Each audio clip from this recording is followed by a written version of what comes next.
Everybody cheers now, yeah! Woo! What's up, everyone? It's Fresh Off the Show, the unofficial online post show for Fresh Off the Boat. We just saw another episode. And here with me, I'm Jenny Yang. I'm Phil Yu. I'm Julianne Hing from Colorlines. Yay! We have a live studio audience here. Everyone, please welcome each other. Yes.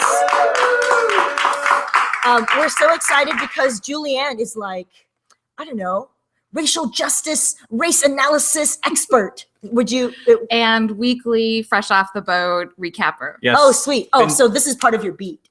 It is, yeah. Yeah, I've been totally enjoying Julianne's recaps every week, and so I thought, hey, let's bring her in on the conversation because I feel like we're all having the same conversation. Might as well just do it together, right? So and she did not get any memos, but she legit just knew to bring appropriate Asian snacks.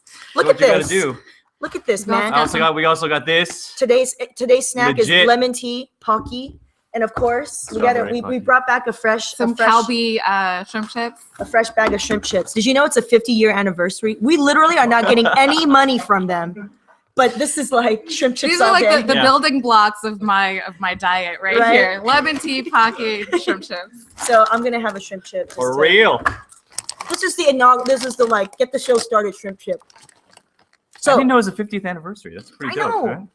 Right? Man. That's the taste of my childhood right there. Classic Asian snack. So, what we just watched, what was the name of the episode? The episode was Showdown at the I rely on you. Is it Showdown at Cattleman's Ranch? Or I don't know. Showdown at the Golden Corral? There's a show. It's a showdown. Showdown at the Golden Corral? Yeah. And I don't know. I mean, basically what happened was this is like the equivalent of the immigrant gangster storyline for Louis Huang, right? Definitely. Basically. We established the fact that he is a big fan of gangster films. Yes. And the reason why is because gangster films depict immigrants fighting for their version of the American dream. Yes. Gangster style. Yes. And so, since we all watched it, this isn't a spoiler, but turns out Louis Huang was a bad, bad boy. What did he do?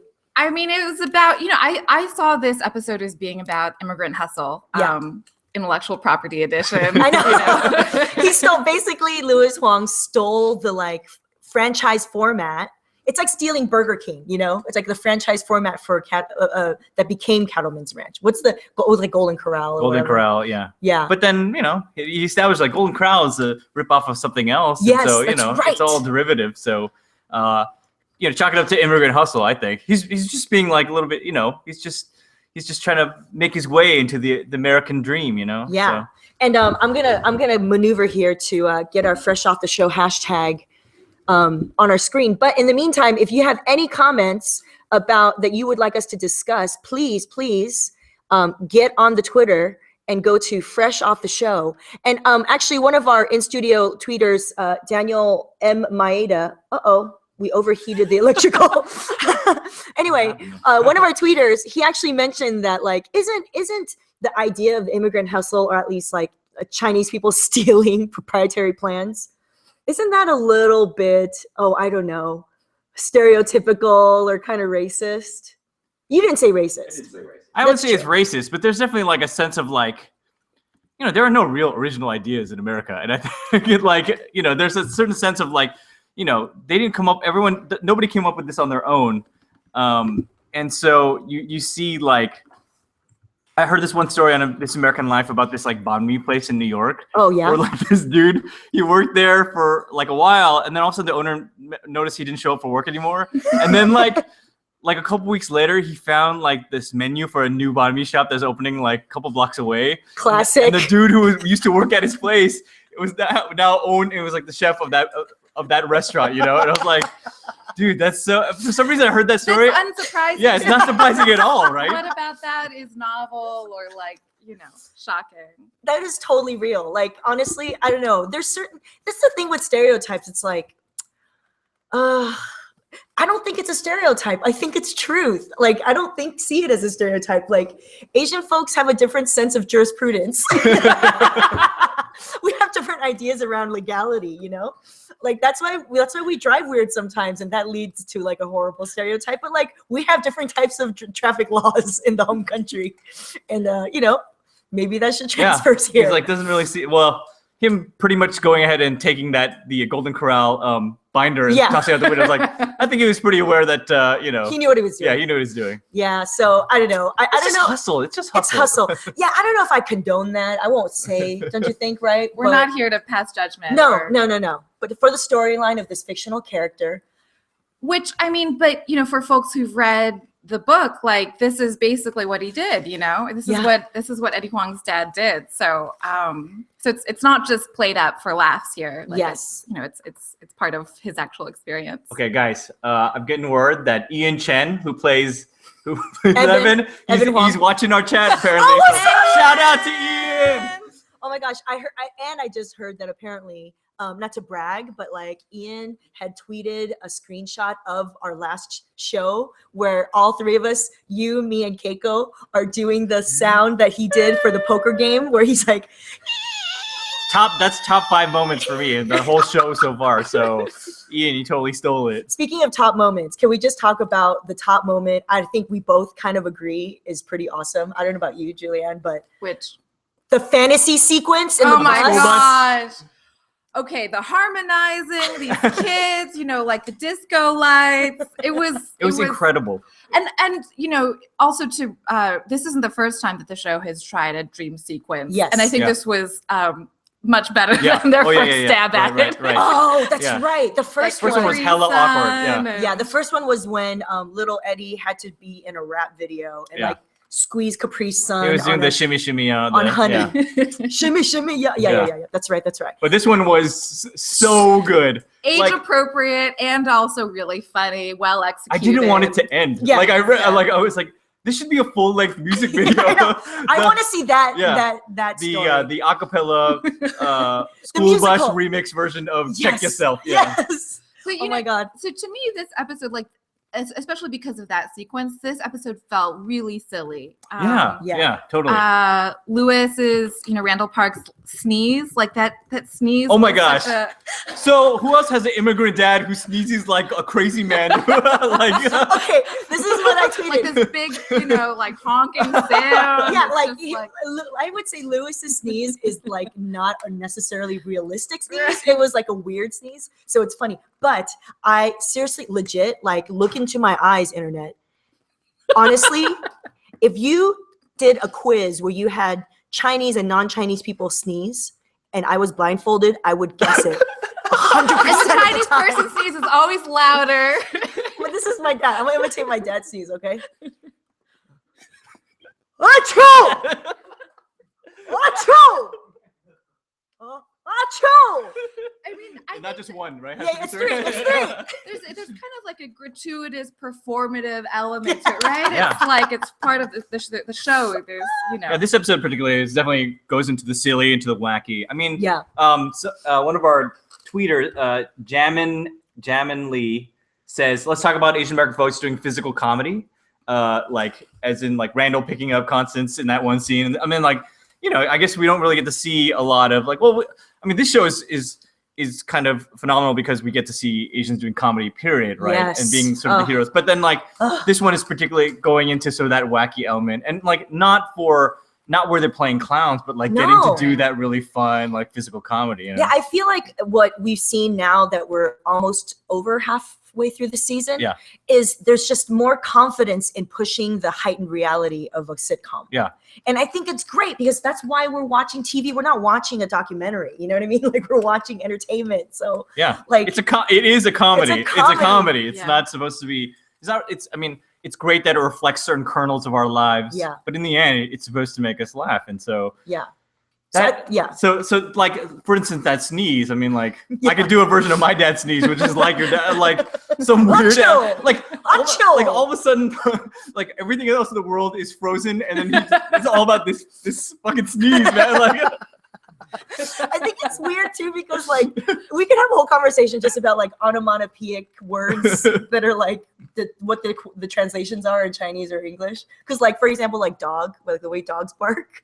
In Chinese, it's wong wong. In Korean, it's mong mong. I don't know why that cracks me up so hard. I remember I was a kid. I was a little immigrant kid. I'm like, bark, bark. That makes no sense. This is stupid.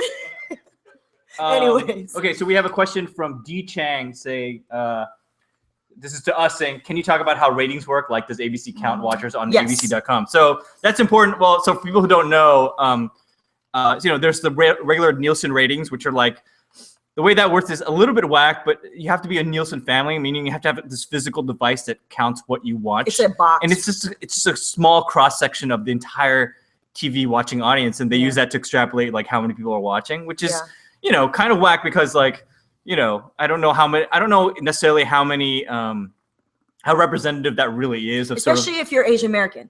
I mean, one could argue like, are Asian Americans, fairly represented in the Nielsen? I don't know how the inner workings work, but just for this fraction of the TV audience to reflect, all of TV watching America is, I think there's going to be an inexact science that's happening. So, but one thing that can be measured is as Dee mentions, the ABC.com, they have the stream of the episodes after it airs, but it doesn't come out till, I don't think they post it until like 24 to 48 hours or like several days after it airs on TV, but they do count the stream numbers. So that is important, right? So if you're watching it on there, also Hulu has a similar thing where they're counting those.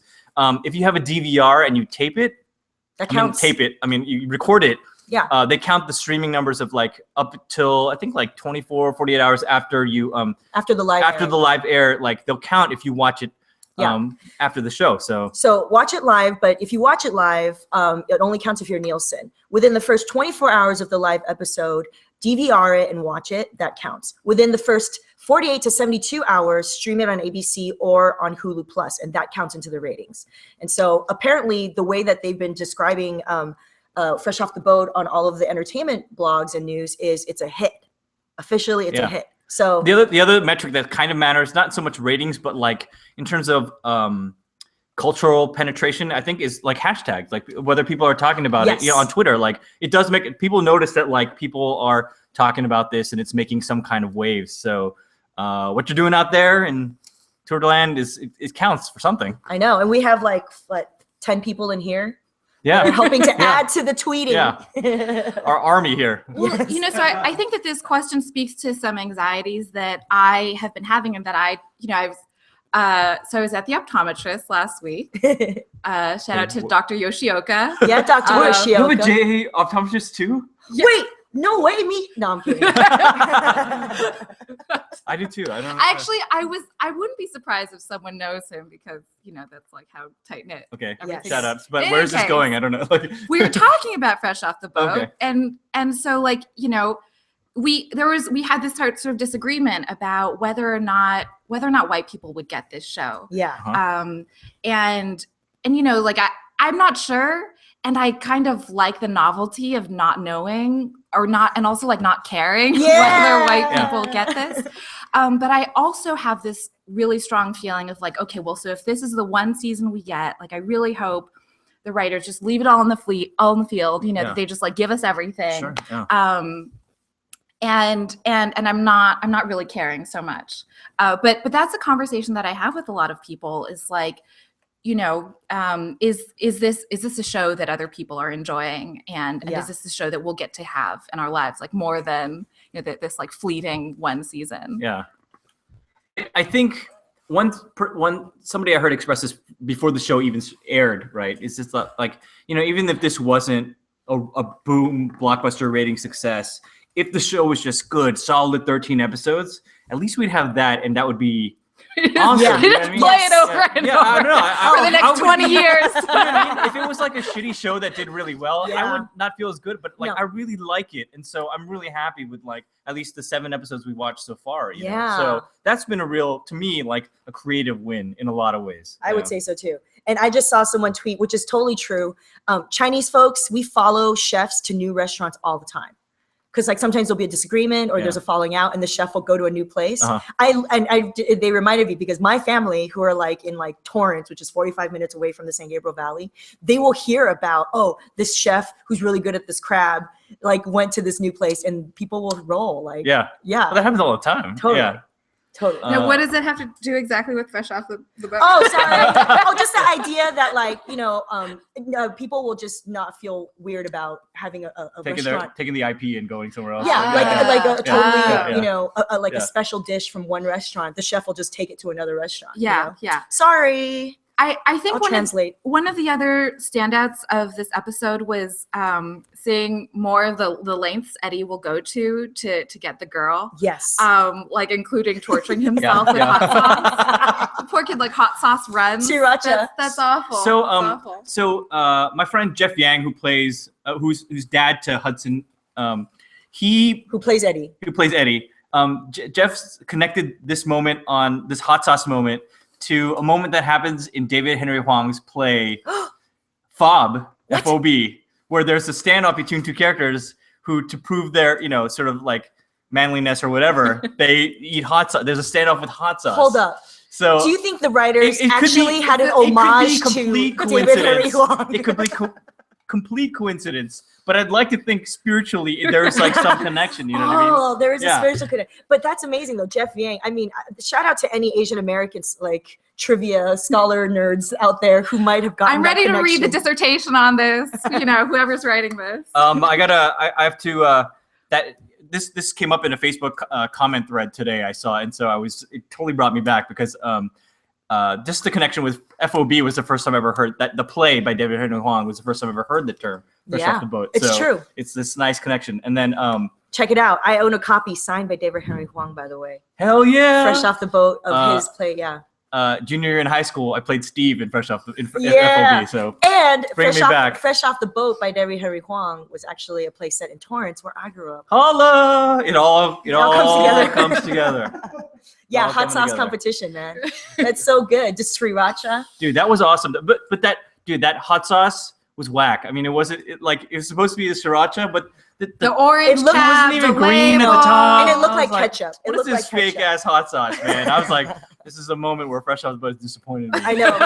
Authenticity police. Totally. Come on. Authenticity you police. You can do a fake sriracha, but just a green tip. I mean, come on, dude. Is that intellectual property?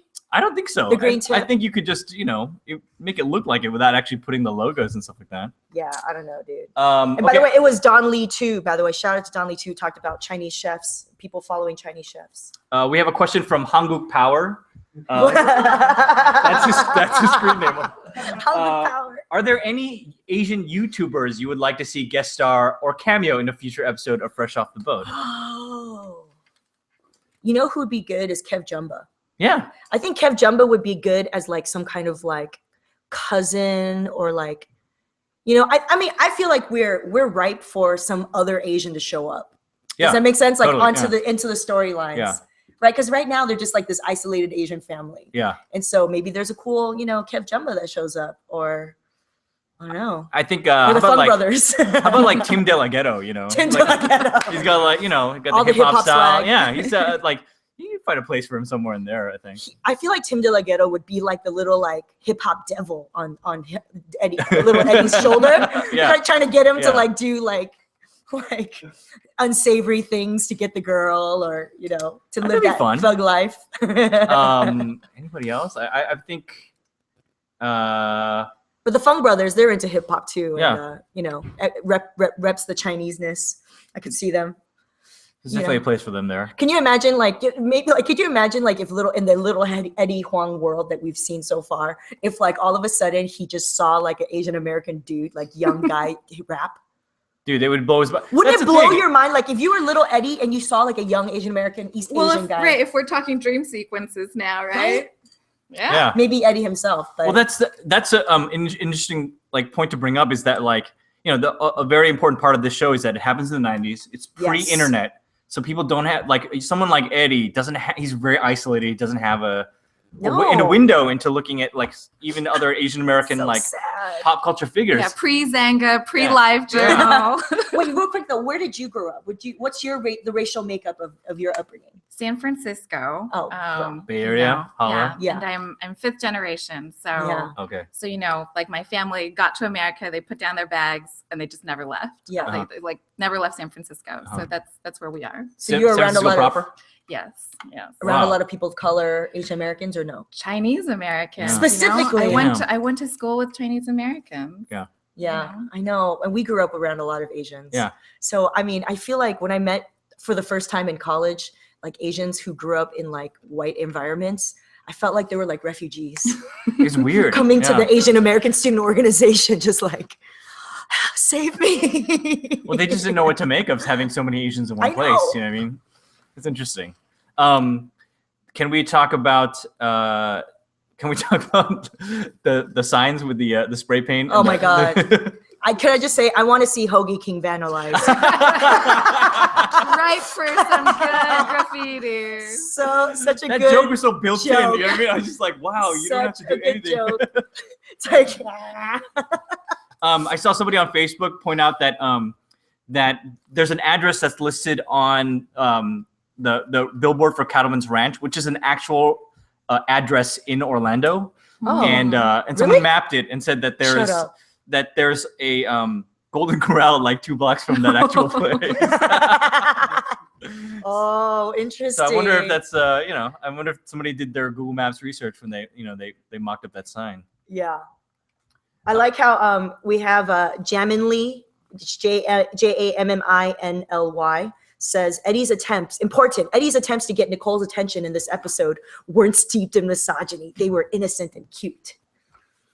I find that most of Eddie's advances towards Nicole and the opposite sex are usually steeped in something just kind of ignorant, like real innocent, sort of like. I love that the fact that he thinks that she will find him impressive just because he listens to music with a label on it. But hey, like it kind of worked. Yeah. It was right? big. It was big though. Parental advisory was big before Napster and like other like ways that you could just rip illegal stuff. My second favorite line in the whole show is, "Damn, you're a grown ass man." Yeah. Which of course sets off the fantasy sequence. Yes. Oh my God. So good. We got Rira's tweeting. Actually, many of my non-Asian friends are fans of Fresh Off the Boat. The script is strong and tight. Yeah, I mean, I feel like, now that we're like, 7 episodes in, I actually just saw on my Facebook an acquaintance fan who appears to be a Black guy. He shared a photo of little Eddie wearing the Notorious B.I.G. shirt, right? With the big little baby afro. Uh-huh. And he said, "Look, Jenny, we all about Fresh Off the Boat too," meaning we, right? And then when you click on the photo, like the thread is like a bunch of like avatars of like basically like Black faces going, "Yeah, man, they're basically like, saving for posterity hip hop culture and like the 90s, Black hip hop, vintage hip hop culture." And so it's kind of interesting to me that like just through that little interaction, you could see that there's at least that appreciation for representing 90s hip hop, And I think a lot of the sort of anxiety, the rep sweats and everything that we had initially for the first couple of shows, that's worn off a lot. And I think we're sort of piercing through sort of like, is this repping us right? Like, and now it's just kind of like, yo, this is just a funny show. Oh my God, the jokes. And actually last night, you and I, we got to go to, at the Writers Guild of America here in LA on the West end of things, at their office, they held a special panel of the Asian Pacific American and people of color writers on staff of Fresh Off the Boat. Yeah. It was put together by the Asian Pacific American group or committee of the WGA. And it was fantastic. It was like packed and sold out RSVPs. Yeah. And it was just hilarious. I mean, they get these writers in the room together. They're so funny, talking about the show. Yeah. And it's like, it was only like half the writers apparently. A little more than half. A little more than It was like half. 7 versus 5. It was like, how many are white writers and how many So are apparently people of color? they shared that, the writing staff is like 5 white dudes. Yeah. And then the rest are all like people of color, women, like really it's the most diverse writing staff I've ever seen on a TV show. So it's really impressive. And they're just hilarious, Yeah, and I mean, Nanachka Khan has a tremendous track record of just being funny, great with jokes, and having a really sharp comedic mind and voice. And so I love the way that she put it was she had just gotten her previous episode, show that she created with ABC, Don't Trust the Bee in Apartment 23, canceled. And she was trying to shop this Fresh Off the Boat to all these other networks, but apparently ABC was like, look, I know we just like canceled your thing, but at least talk to us first. And they loved it. And they said, you're going to do your thing, because in fact, we think it's important to have your voice in a family sitcom, and we want to see that. Which, if you know Nahnatchka Khan's voice from Don't Trust the Bee, it's very cutting, biting, social commentary, jokes, hard jokes, and for them to see the vision of having Nahnatchka Khan's voice onto a family sitcom, I feel like we're like getting the fruits of that for an Asian American story. Amazing. Like just everything coming together for that to happen. It's really amazing because, if you're familiar with Don't Trust the Bee, it was like a totally different kind of show. Totally. But that sensibility transplanted it into a family comedy. Yes. Makes it like it incredible. Softens it. In a weird way, I mean, I think even when I watched Don't Trust the Bee, and this is just my little personal TV taste, it made me laugh, but it wasn't my style, maybe, because it was about this really bitchy girl, and it really, and I love embracing like imperfect characters, etc., especially if they're women, but like there was something about the tone or something that just didn't perfectly hit for me. And so I can totally see how taking that sensibility, but like placing it in the world of a family sitcom, really, what I mean? It gives it a little bit edge to it. It edges up the family sitcom, and it softens the like Don't Trust the Bee edge, Yeah. Anyway, so I just think it's important to note, like, just hearing from the mouths of the creator and the writers, man, like, such a talented crew, and it's amazing. And David Magdal, who's a huge publicist for documentaries and films, who's always on the like indie film circuit, he was sitting next to me, and he goes, I think when people ask the question, oh, is this just a fluke? Versus that this makes sense in some way. And I think we both agree that it's not a fluke, that this is the result of a growing tidal shift in an institution of television entertainment, where more, Asian Americans are on the executive side, casting, writing, like, so from top to bottom. I mean, at the very least, people should recognize that this makes financial sense. Yeah. If you're just looking at it purely from a money standpoint, like, people should realize, like, look, these are hit shows. Yeah. It pays, it literally pays to have shows that, are more diverse and tell stories that we have not seen before. We've seen it not just with Fresh Off the Boat, but other hit shows, that are making waves right now, like Empire and, and like Blackish. And it's like, and creatively, they're also successful. It's like, this can happen and the world will not end. You know what I mean? I know. Right. Yeah, I can't remember the last time that I've watched, I've actually like had to know what time a show is airing. I it matters now. Right. Well, I just monologued for a while and analyzing the show, but so thank you for hearing my 2 cents. We're about done with our time together. We have about 3 minutes left. Are there any other comments from the studio audience, you guys? Any other things that you think highlights or questions you think we missed? Yeah, Daniel. We're going to talk about the Nielsen's. Yeah. I had a meeting last week. I can't reveal too much, but I'm going to get some data on behalf of the Asian Pacific American Media Coalition. I can say that the show is wildly over-indexing for Asian American viewers, which means Asian American viewers are watching the show more than they watch other shows. Go figure. And interestingly, Nielsen has broken down its database into subgroups. So you have Chinese Americans, Filipinos, etc. Chinese Americans, of course, over-index quite highly. Filipino Americans highly index on Fresh Off the Boat. Hip hop. That's interesting. And yet the show is getting good ratings, and the vast majority of the viewers are not Asian. Yeah. Because Asians make up just a small course. percentage of the population. I mean, I always said, like, for this show to succeed, Thank you, Daniel. it couldn't just be all Asians. Like, you had to have appeal across all, everybody, all audiences. So it's very interesting. And let's see. I saw one comment. Will Choi comments that if white people don't necessarily relate to the Huang family, they can definitely relate to the nostalgia aspect of the 90s. Yeah. I mean, there's a lot going for it. It's not just the Asian thing. Right, there's a lot going for it. One thing I'm very curious about is, I know how I feel about this. I know how other Asian Americans of my generation feel about it. I'm really curious about how elders feel about it. I talked about it with my folks who feel like, they have very strong feelings about Amy Chua. Like, they have very strong feelings of, they've like only seen segments of this, and they see everything as, being a reflection of them. Uh-huh. Like, they're so little, right? So they take everything very personally. Aww. So I'm really curious about how, like, parents and elders. I think that there's been a little bit of talk on Twitter about like my mom watches Fresh Off the Boat too. I think that's a hashtag someone was using. Like I really wonder what your folks think about it. Well, my parents are pretty much monolingual, so they wouldn't really understand the show. But what happened though, I went on my weekly run with my mom to 99 Ranch Supermarket. Shout out to 99 Ranch. I'll accept endorsements. Yes. We and in the entrance on the window was this poster actually, and it had branded below it 99 Ranch, and I was like, Mom, do you know about this I think show? I saw that exact ad. Yeah. And she was like, no, like literally, she's like, didn't register at all.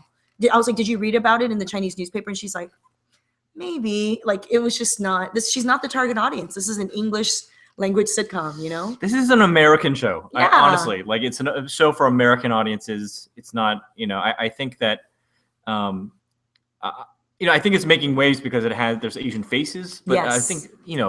I think that it's very specific in who it's trying to reach, and like we are the sweet spot in a lot. We are. 90s hip hop, Asian American.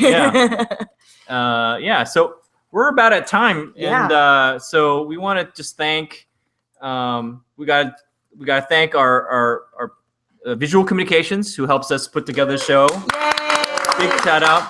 Visual Communications produces the Los Angeles Asian Pacific Film Festival, which is happening in April. So check out vconline.org to see that, and consider making a donation to to Visual Communications. If you can, there's donation links on the website. They help us put this show together. If you like the show, consider making a donation. Yeah, if you like, someone giving us a venue to have nerdy ass, geeky ass analysis of Fresh Off the Boat, donate to vconline.org. It's happening right here. Yes, and of course, colorlines.org, right? Com. Just kidding. Colorlines.com. They went to the dark side. No, I'm kidding. No, colorlines.com. Check out Julianne Hing's. What's your Twitter handle? Julianne Hing. Julianne Hing. Okay. Big thanks to Julianne for hanging out with us. Yay! Thanks for having me. Thanks for bringing the lemon tea. Yeah. Thank you to our studio audience, everybody here. Shout out to all 55 people who are watching it, right? 56 yeah, the strong people. and the proud. I do know that 55 people might be on, but there are groups of people watching a single feed. Oh, just saying. Shout out to the parties. Shout out to the viewing parties. And thank you to Joanna Lee, our producer, for Fresh Off the Show. As always. At Angry Plus One. And and if you go to my Twitter, there is actually direct from the editor of Fresh Off the Boat. You could listen to the Spotify playlist as of tonight's episode of all the banging hip hop hits. So yeah. Go there. Anyway, so thank you so much, everyone. So until next time. Yes. We'll see you next week, and stay fresh. That's what I'm saying. Fresh. Stay fresh. Thanks, everybody. Yay!